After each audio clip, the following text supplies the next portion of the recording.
ಜನರನ್ನ ಕಷ್ಟಕ್ಕೆ ದೂಡಿ ಸರ್ಕಾರ ಅದ್ಯಾವ ಅಭಿವೃದ್ಧಿ ಮಾಡುತ್ತೆ?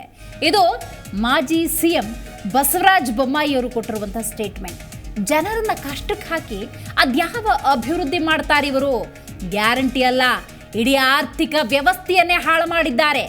ರಾಜ್ಯದಲ್ಲಿ ಜಿಎಸ್ಟಿಯಲ್ಲಿ ದೊಡ್ಡ ಸೋರಿಕೆ ಇದೆ ಅಂತ ಬಸವರಾಜ ಬೊಮ್ಮಾಯಿ ಗಂಭೀರ ಆರೋಪವನ್ನ ಮಾಡಿದ್ದಾರೆ. ಗ್ಯಾರಂಟಿ 2023 ವಿಧಾನಸಭಾ ಚುನಾವಣಾ ಪೂರ್ವದಲ್ಲಿ ಕರ್ನಾಟಕ ಕಾಂಗ್ರೆಸ್ ಕೊಟ್ಟಂತಹ ಬಹುದೊಡ್ಡ ಪ್ರಣಾಳಿಕೆ. ಈ ಗ್ಯಾರಂಟಿಗಳ ಮೂಲಕ ನಾವು ಜನಪರ ಸರ್ಕಾರ, ಜನರ ಕಷ್ಟವೇ ನಮ್ಮ ಕಷ್ಟ, ಇನ್ನು ಸರ್ವ ಜನಾಂಗದ ಶಾಂತಿಯ ತೋಟ ಅಂತ ಹೇಳ್ತಾರೆ. 135+1 ಅನ್ನುವಂಥ ಮ್ಯಾಂಡೇಟನ್ನು ಇವರು ಪಡೆದುಕೊಂಡಿದ್ದಾರೆ. 1 ವರ್ಷದ ಅವಧಿಯಲ್ಲಿ 5 ಗ್ಯಾರಂಟಿಗಳನ್ನು ಚಾಲ್ತಿಗೆ ತರಲಾಗಿದೆ, ಜಾರಿಗೆ ತರಲಾಗಿದೆ. ಈ ನಡುವೆ ಚುನಾವಣಾ ಪೂರ್ವದಲ್ಲಿಯೇ ಬಹುತೇಕರು ಹೇಳಿದ್ರು ಇದು ಆರ್ಥಿಕವಾಗಿ ಒಂದಷ್ಟು ಹೊಡೆತವನ್ನು ಕೊಡಬಹುದು ಅಂತ. ಇದೀಗ ವಿಪಕ್ಷಗಳು ಅದೇ ವಿಚಾರವನ್ನ ಪುನರುಚ್ಚರಿಸ್ತಾ ಇದ್ದಾರೆ. ಅದು ಹೆಂಗೆ ಅಭಿವೃದ್ಧಿ ಮಾಡೋಕ್ಕೆ ಸಾಧ್ಯ ಆಗುತ್ತೆ? ಜನರನ್ನ ಸಂಕಷ್ಟಕ್ಕೆ ನೂಕಿ ಅದ್ಯಾವ ಅಭಿವೃದ್ಧಿ ಮಾಡ್ತಾರೆ ಮುಖ್ಯಮಂತ್ರಿಗಳು? ದಯವಿಟ್ಟು ಹೇಳಬೇಕು. ಇವತ್ತು ಆರ್ಥಿಕವಾಗಿ ಕೇವಲ ಗ್ಯಾರಂಟಿ ಅಷ್ಟೇ ಅಲ್ಲ, ಇಡೀ ಆರ್ಥಿಕ ವ್ಯವಸ್ಥೆನ ಹಾಳು ಮಾಡಿದ್ದಾರೆ. ಸಂಪನ್ಮೂಲ ಕ್ರೋಢೀಕರಿಸೋದ್ರಲ್ಲಿ ವಿಫಲ ಆಗಿದ್ದಾರೆ. ಈ ರಾಜ್ಯದಲ್ಲಿ GSTಯಲ್ಲಿ ಇವತ್ತು ವಿಶೇಷವಾಗಿ 2-3 ಟ್ರೇಡಲ್ಲಿ ಭಾಳ ದೊಡ್ಡ ಸೋರಿಕೆ ಆಗ್ತಾ ಇದೆ.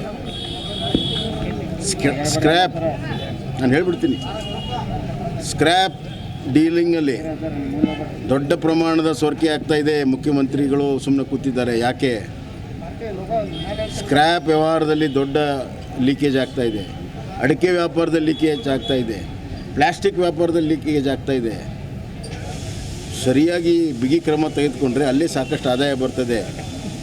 ಪೆಟ್ರೋಲ್ ಡೀಸೆಲ್ ಹೆಚ್ಚು ಮಾಡಿ ಜನರ ಮೇಲೆ ತೆರಿಗೆ ಹಾಕೋದಲ್ಲ, ನಿಮ್ಮ ಆಡಳಿತದ ಬಿಗಿಯನ್ನು ಸುಧಾರಣೆಯನ್ನು ಮಾಡಿ ಲೀಕೇಜನ್ನು ತಪ್ಪಿಸಿ ಸಂಪನ್ಮೂಲ ಕ್ರೋಢೀಕರಿಸಿ ಮತ್ತು ಯಾವ ಯೋಜನೆಗೆ ಯಾವ ಸಂದರ್ಭದಲ್ಲಿ ಯಾವ ಪ್ರಯಾರಿಟಿಯಲ್ಲಿ ಕೊಡಬೇಕನ್ನುವಂಥ ಚಿಂತನೆಯನ್ನು ಮಾಡಿದರೆ ಮತ್ತು ಅಂತಿಮವಾಗಿ ಟೈಮ್ ಆ್ಯಂಡ್ ಮನಿ ಸಮಯ ಮತ್ತು ಹಣ ಇದನ್ನು ಸರಿಯಾಗಿ ನಿರ್ವಹಣೆ ಮಾಡಿ.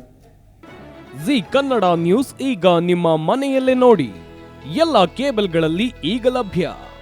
ಸನ್ Direct 292, Jio TV 1334, U digital 162, city cable 51, GTPL 17, Abhishek cables 821, rock line telecommunication 51, Shri Basaveshwara number 60, Vinayaka digital number 53, in digital number 896ರಲ್ಲಿ.